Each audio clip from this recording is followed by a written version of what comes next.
wonder how an AI like GPT actually reads what you type? I mean, really reads it. It's not looking at words like you and me. It's looking at numbers.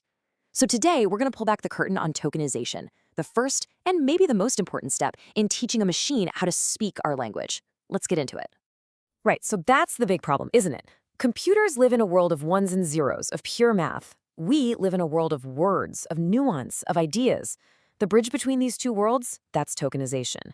It's all about translation. How do we turn this messy, beautiful thing we call language into a clean sequence of numbers that an AI can actually understand? You can think of it like finding a Rosetta Stone, but for AI. Before a model can do any of the cool stuff, translate, write an essay, or just chat with you, it first has to break our language down into pieces it can work with. These pieces are called tokens, and it's the most basic foundational skill it needs to learn. And that is the entire game. The whole goal here is to take that chaotic stream of text and turn it into a nice, orderly sequence of tokens. This process is the unsung hero working behind the scenes on everything from your phone's autocorrect to the most powerful chatbots out there. It's what brings mathematical order to linguistic chaos. Okay, so how do we actually do it? How do we decide what a token is? Well, the first couple of ideas you might have seem super obvious, but as we're about to see, they each come with some huge flaws. Let's look at the two most basic approaches and see why they don't quite cut it. Okay, so check out the dilemma here. On one side, we could just say every single word is its own token. Simple, right? And it's great for meaning. The token for apple means, well, apple.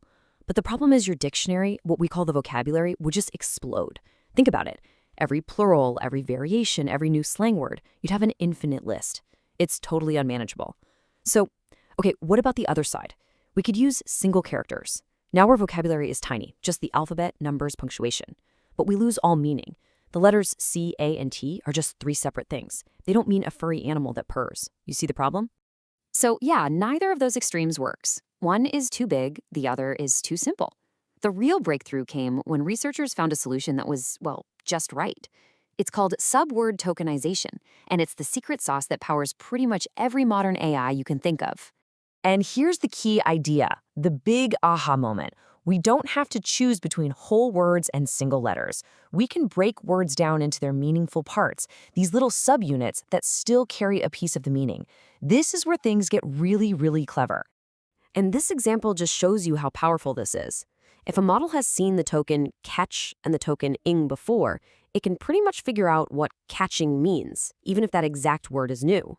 It starts to get the pattern, understanding that catching is to catch what running is to run. It gives the AI this amazing, intuitive grasp of grammar. So the benefits are just massive. First, you keep the vocabulary size under control. Second, the model doesn't freak out when it sees a new word. It can just break it down. It also helps the AI understand word families, like run and running.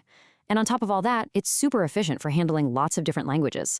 It really is the best of both worlds. All right, so we get what subword tokenization is and why it's a game changer. But the next logical question is, how does the computer decide what the subword should be? It turns out there's more than one recipe. So let's break down the three main strategies that models like GPT, BERT, and T5 use to cook up their tokens. First step, we have byte pair encoding, or BPE. The easiest way to think about this one is as a popularity contest. It's a bottom-up approach that builds its vocabulary piece by piece, and it's famously used by OpenAI for their GPT models. How it works is actually pretty simple. You start with the most basic vocabulary possible, just individual characters. Then the algorithm scans a huge amount of text and asks one simple question. What is the most common pair of symbols sitting next to each other? It finds that pair, let's say T and H, merges them into a new token, TH, and adds TH to the dictionary. And then it just does that again and again and again for thousands of steps, building up from characters into common syllables and word parts. This little table shows it perfectly. Imagine our text is just the words cat and bat. BPE starts with just the letters. It looks and sees the pair A and T happens most often, so boom, it creates a new token, at.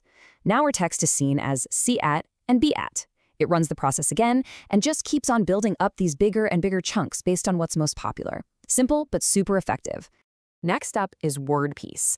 This is the one used by Google's BERT models. Now, it's a lot like BPE. It also builds up its vocabulary by merging pairs, but it's a little bit smarter about which pairs it decides to merge. So Here's the subtle but really important difference. BPE just asks, what's the most common pair? It's a pure numbers game. WordPiece asks a more sophisticated statistical question. It asks, if I merge this pair, which merge will make my training data most statistically probable? Or, I guess, less surprising. It's not just about raw frequency. It's about which merge makes the overall language model happier. And for our third strategy, we have unigram, which completely flips the script. This is used by models like T5 and XLNet. Instead of building up from small pieces, it starts big and then tidies up.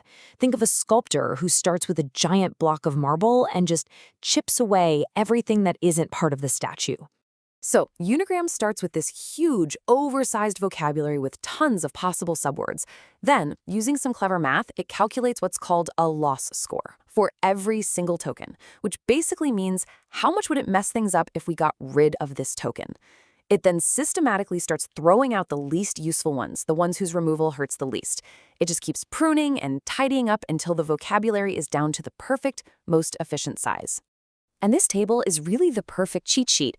You've got BPE, which builds up by finding the most frequent pairs. That's what GPT uses. You've got WordPiece, which builds up by maximizing statistical likelihood. That's BERT's method. And then you have unigram, which starts big and prunes the weak links, the choice for models like T5. 3 different philosophies, all aiming for the same goal. Okay, I know we just went through some pretty technical stuff, BPE, unigram, likelihood, but why should you actually care about any of this? Because the choice of a tokenizer isn't just an academic detail. It has a direct, massive impact on how these AI tools actually work for you in the real world.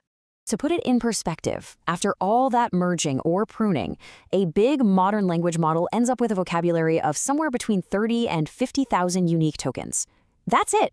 That is the entire set of building blocks the AI has to understand everything you say and to generate everything it says back. And what's in that final toolkit is absolutely critical. The tokenizer has a huge effect on efficiency, how fast the model runs. It impacts performance, how well it gets nuance and handles rare words. It determines its versatility, how it deals with other languages or even just internet slang.